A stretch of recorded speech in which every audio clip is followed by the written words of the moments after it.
In this video, we're going to calculate the percent yield for a reaction. And so in the previous video, we found that the theoretical yield was 36 grams of water. So stoichiometrically, what we did first is found the limiting reactant, and that happened to be oxygen. Oxygen was the limiting reactant. The hydrogen is present in excess. And so we took that 32 grams of oxygen and found out stoichiometrically how much water should we produce. And we got 36 grams, okay?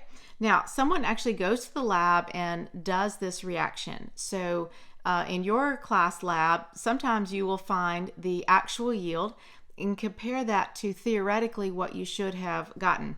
Now, you cannot get more than 100% yield. If everything reacted perfectly, you would get 100% of your yield.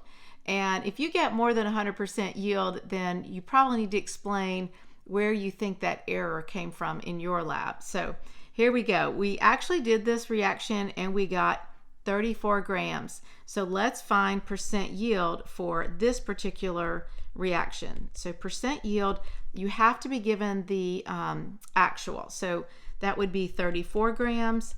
We should have gotten 36 grams times 100, and we've got 94% yield, which is a pretty good yield in an actual lab class. Sometimes you get graded on percent yield, so be prepared to explain a low yield, something like that. I hope this helps.